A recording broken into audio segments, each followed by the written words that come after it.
Hello friends, എല്ലാവർക്കും പവിത്രം സീരിയലിൻ്റെ വരാൻ പോകുന്ന ഒരു അടിപൊളി എപ്പിസോഡിൻ്റെ റിവ്യൂയിലേക്ക് സ്വാഗതം. അങ്ങനെ വേദയും വിക്രമും പിരിയാൻ കാരണം പുറത്തുനിന്ന് മറ്റാരുടെ ഇടപെടലാണെന്നുള്ള കാര്യം മനസ്സിലാക്കുകയാണ് ദീപ്തിയും വരുണും. തുടർന്ന് അവരെ രണ്ടുപേരെയും വീണ്ടും ഒരുമിച്ചാക്കാനും വേദേച്ചിയെ പിന്നിലോട്ട് വലിക്കുന്ന ആ കാരണം എന്താണെന്ന് കണ്ടെത്തുവാനും ശ്രമിക്കാനും വരുണും ദീപ്തിയും കൂടി തീരുമാനിക്കുന്നുണ്ട്. അങ്ങനെ അവർ അതിനുള്ള പരിശ്രമങ്ങളും തുടരുന്നുണ്ട് കേട്ടോ. അപ്പോൾ ആ ഒരു സമയത്താണ് വിക്രമും മാഷും കൂടി വേദയുടെ വീട്ടിലേക്ക് വരുന്നത്.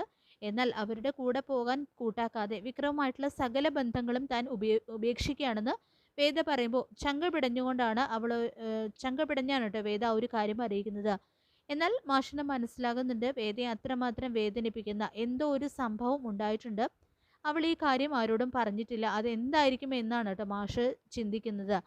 അങ്ങനെ ശങ്കരനാരായണനാണെങ്കിലും തൻ്റെ മകൾ ഇത്രയേറെ വിക്രമിനെ വിട്ട് ആ വീട് വിട്ട് പോരുന്നതിന് മറ്റെന്തോ കാരണമുണ്ടെന്ന് തോന്നി തുടങ്ങുകയാണ്. അതിന് കാരണക്കാരി ദീപ്തി തന്നെയാണ്. ശങ്കരനാരായണൻ എന്തോ ഒരു കേസിന്റെ കാര്യം നോക്കിക്കൊണ്ട് റൂമിലിരിക്കുന്ന സമയത്താണ് ദീപ്തി അച്ഛൻ്റെ അരികിലേക്ക് വരുന്നത്. അപ്പോൾ എന്താ, നിനക്ക് എന്തെങ്കിലും പറയാനുണ്ടോ എന്ന് ചോദിക്കുമ്പോൾ അതെ അച്ഛാ, എനിക്ക് അച്ഛനോട് സംസാരിക്കണം. വേദേച്ചി ഒരിക്കലും മനസ്സറിവോടെയല്ല അവിടുന്ന് പോകുന്നത്. മറ്റെന്തോ കാരണം കൊണ്ടാണ് ചേച്ചി അവിടുന്ന് പോകുന്നത് എന്ന് പറയുമ്പോൾ അതെന്താ നിനക്ക് അങ്ങനെ തോന്നാൻ കാരണം എന്ന് ചോദിക്കുന്ന ശങ്കരനാരായണനോട് അതിന് കാരണമുണ്ട്. വിക്രമേട്ടനെ ആട്ടി ഓടിക്കുമ്പോഴും ചേച്ചിയുടെ ഉള്ളിൽ അത്രയേറെ സങ്കടം ഉണ്ടായിരുന്നു എന്ന് പറയുമ്പോൾ അത് പിന്നെ ഉണ്ടാവില്ലേ.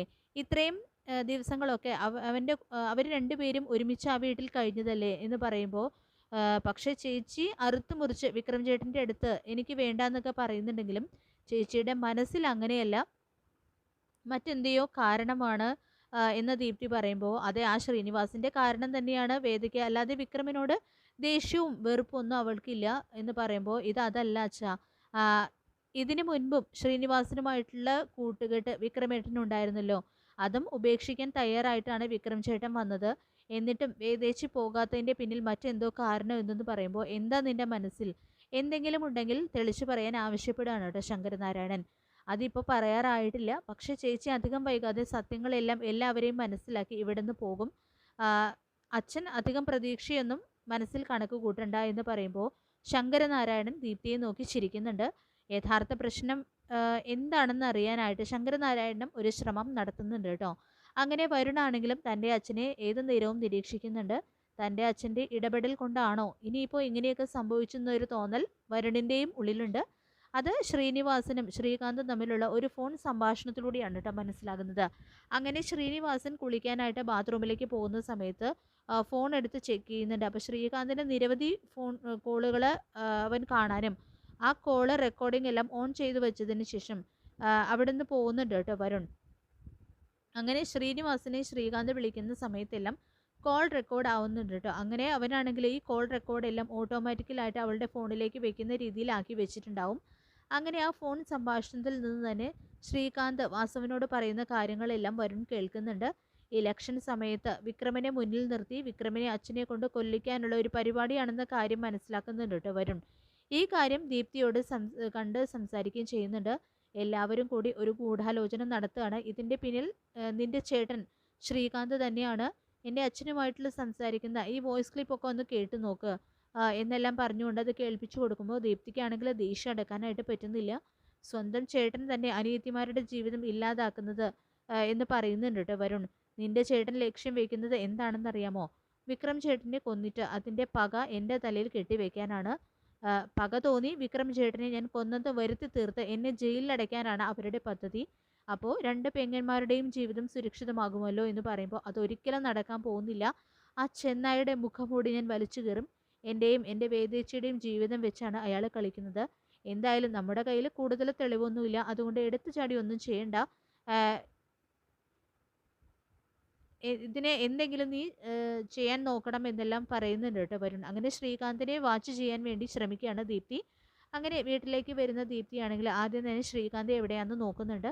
അവൾ ടെറസിൽ വർഷേച്ചിയുമായിട്ട് വളരെ ഗൂഢാലോചന നടത്തുന്നത് അവള് കാണുന്നതും പുറകിൽ ചെന്ന് നോക്കുകയൊക്കെ ചെയ്യുന്നുണ്ട്.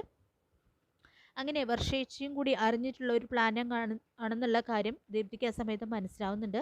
അപ്പോൾ അവർ രണ്ടുപേരും കൂടി എങ്ങനെയെങ്കിലും ഈ വീട്ടിൽ നിന്നും ഒഴിപ്പിക്കണം. അതിനുവേണ്ടി എന്താ ഒരു ഐഡിയ? കുറച്ച് സമയത്തേക്ക് രണ്ടുപേരും കൂടി പുറത്തേക്ക് പോകണം. അതും തൻ്റെ അത്യാവശ്യമാണ്. റൂം ഒന്ന് പരിശോധിക്കണം. ശ്രീകാന്തിൻ്റെ ലാപ്ടോപ്പിൽ എല്ലാ രഹസ്യങ്ങളും ഉണ്ടാകും. എന്നൊക്കെ മനസ്സിൽ തീരുമാനിച്ചുറപ്പിക്കുന്നുണ്ട് കേട്ടോ ദീപ്തി. അങ്ങനെ ശ്രീകാന്തും വർഷയും കൂടി പുറത്തേക്ക് പോകുന്ന സമയത്ത് വർഷയുടെ വീട്ടിലേക്കാണെന്ന് പറഞ്ഞാണ് കേട്ടോ പോകുന്നത്. അപ്പോൾ ദീപ്തിയാണെങ്കിൽ ഈ സമയം അവളുടെ മുറിയിൽ ഒളിഞ്ഞിരിക്കുകയായിരിക്കും. എന്നിട്ട് അവർ പോയി കഴിഞ്ഞ് കാണുമ്പോൾ അവരുടെ റൂം തുറക്കാൻ നോക്കുന്നുണ്ടെങ്കിലും ലോക്ക് ചെയ്തിട്ടാണ് അവർ പോയതെന്ന കാര്യം മനസ്സിലാക്കുന്നുണ്ട് ദീപ്തി. പക്ഷെ ദീപ്തി അവിടെ ഉണ്ടായിരുന്ന ഒരു സ്പെയർ കീ ഉപയോഗിച്ചിട്ട് ആ ഡോറ് തുറക്കുകയാണ്.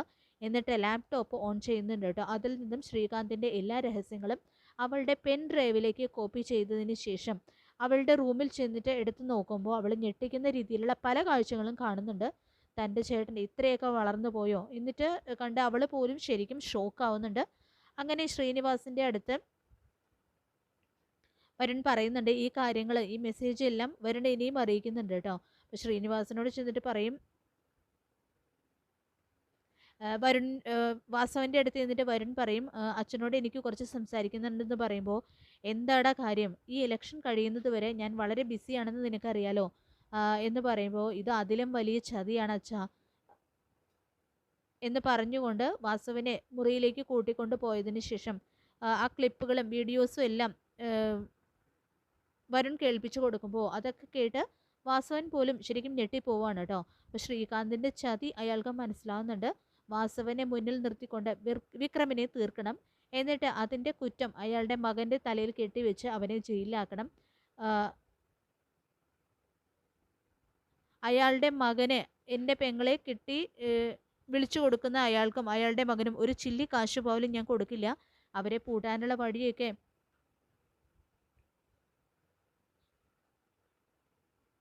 എന്നെ കൊണ്ടുവന്ന് ശ്രീകാന്തിൻ്റെ ശബ്ദരേഖ കേട്ടതും വാസവനാകെ ഞെട്ടിത്തെരിച്ച് നിൽക്കുകയാണ് കേട്ടോ. അപ്പോൾ അവൻ ആരോടാ കളിച്ചത്, അവൻ്റെ ഈ ചതി എനിക്ക് മുൻപേ തന്നെ മനസ്സിലായതാണ്. അവൻ്റെ പ്ലാനിങ് ഒന്നും നടക്കാൻ പോകുന്നില്ല. വാ വരുൺ എന്ന് പറഞ്ഞ് വരുണിനെയും കൊണ്ട് നേരെ ശങ്കരനാരായണൻ്റെ വീട്ടിലേക്ക് പോകുന്നുണ്ട് കേട്ടോ വാസവൻ. ഈ സമയം ശങ്കരനാരായണൻ്റെ അടുത്ത് നിന്ന് ദീപ്തിയാണെങ്കിൽ തൻ്റെ ലാപ്ടോപ്പിലുള്ള ഞെട്ടിക്കുന്ന ദൃശ്യങ്ങളെല്ലാം കാണിച്ചു കൊടുക്കുന്നുണ്ട്. മാഷിനെ തട്ടിക്കൊണ്ടു പോവുകയും വേദയെ ഭീഷണിപ്പെടുത്തിയതുൾപ്പെടെ എല്ലാം അതിലുണ്ട്. തൻ്റെ മകൻ ഇത്രയൊരു ഫ്രോഡാണെന്നും ഒരു ഗുണ്ടയാണെന്നുള്ള കാര്യവും അറിഞ്ഞ് ശങ്കരനാരായണൻ അങ്ങനെ ദേഷ്യം കൊണ്ട് രക്തം തിളയ്ക്കുന്നുണ്ട് കേട്ടോ. അങ്ങനെ ഇതൊന്നും അറിയാതെ പുറത്തു പോയി വന്ന വർഷയും ശ്രീകാന്തിൻ്റെ അടുത്തേക്ക് പാഞ്ഞു വരുന്നുണ്ട്. ആ സമയം ശ്രീകാന്തിൻ്റെ കവിളടിച്ച് ഒന്ന് കൊടുക്കാൻ കൊടുക്കുന്നുണ്ട് കേട്ടോ ശങ്കരനാരായണൻ. എന്നിട്ട് പറയുന്നുണ്ട്, എടാ നിന്നെ പോലെ ഒരു മകന് ജന്മം നൽകിയ എനിക്ക് എന്നോട് തന്നെ പുച്ഛം തോന്നുന്നു.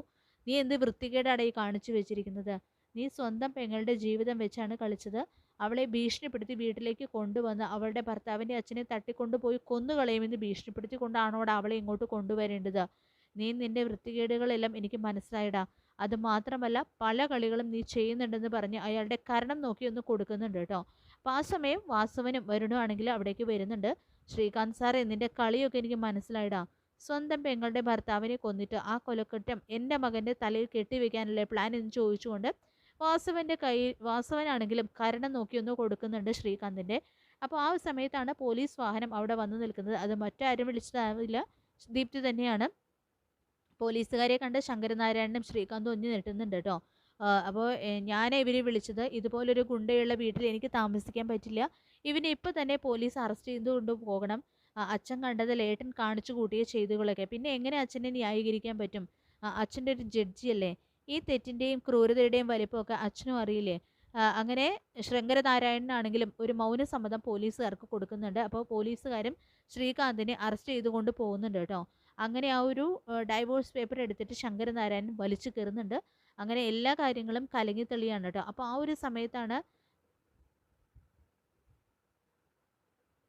വിക്രമിനെ വിളിക്കുന്നുണ്ട്, വരുണും വിളിക്കുന്നുണ്ട്. പെട്ടെന്ന് ഇങ്ങോട്ട് വരണം, വേദയുടെ വീട്ടിലേക്ക് വരണം, അത്രയ്ക്ക് അത്യാവശ്യമാണെന്ന് പറയുമ്പോൾ ഒന്നും മനസ്സിലാവാതെ വിക്രം അവിടേക്ക് വരുമ്പോൾ ശ്രീകാന്തിനെ അറസ്റ്റ് ചെയ്തുകൊണ്ട് പോകുന്ന ഒരു കാഴ്ചയാണ് കേട്ടോ കാണുന്നത്. വിക്രമിനാണെങ്കിൽ ഒന്നും മനസ്സിലാവുന്നില്ല. ആ സമയം അവൻ്റെ അരികിലേക്ക് വന്ന് കൈകൂപ്പി നിൽക്കുകയാണ് ശങ്കരനാരായണൻ. മോനെ ക്ഷമിക്കുക, ഞാൻ ഒന്നും അറിഞ്ഞില്ല. ഈ മോളാണ് എൻ്റെ കണ്ണ് തുറപ്പിച്ചത്.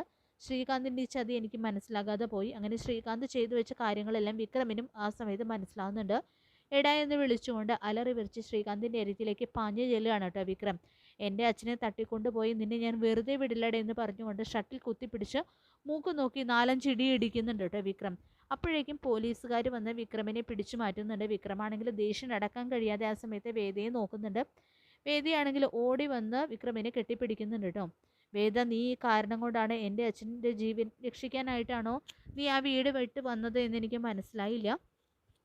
എന്നെല്ലാം പറയുന്നുണ്ട് കേട്ടോ വിക്രം കണ്ണീരോടെ. അങ്ങനെ വേദയും വിക്രമും സ്നേഹത്തോടെ വീണ്ടും ഒരുമിക്കുകയാണ്. അപ്പോൾ തൽക്കാലത്തേക്ക് മാത്രമാണ് ശ്രീകാന്തിനെ അറസ്റ്റ് ചെയ്തുകൊണ്ട് പോയിരിക്കുന്നത്. അവൻ്റെ അമ്മായച്ചൻ അപ്പോഴേക്കും ജാമ്യത്തിൽ ഇറക്കുന്നുണ്ട്. വിക്രമിൻ്റെ അന്ത്യം കാണാതെ തനിക്കിനി ഉറക്കമില്ലെന്നും തൻ്റെ പെങ്ങളാണെങ്കിൽ പോലും അവളെയും അവനെയും ഒരുമിച്ച് തീർക്കാനുള്ള പദ്ധതിയോടുകൂടി തന്നെയാണ് വീണ്ടും ശ്രീകാന്ത് പുറത്തിറങ്ങുന്നത്. എന്നാൽ ശ്രീകാന്തിൻ്റെ ഒരു കാര്യവും അവിടെ നടക്കുന്നില്ല. ഇതേ സമയം തന്നെ വാസുവിൻ്റെ മകൻ വരുണുമായിട്ടുള്ള ദീപ്തിയുടെ വിവാഹ നിശ്ചയവും നടത്താനുള്ള ഒരു തയ്യാറെടുപ്പിലാണ് കേട്ടോ എല്ലാവരും. അപ്പോൾ ഈ റിവ്യൂ ഇഷ്ടപ്പെട്ടെങ്കിൽ ലൈക്ക് ചെയ്യുക, ചാനൽ കൂടി ഒന്ന് സബ്സ്ക്രൈബ് ചെയ്ത് സപ്പോർട്ട് ചെയ്യുക. താങ്ക്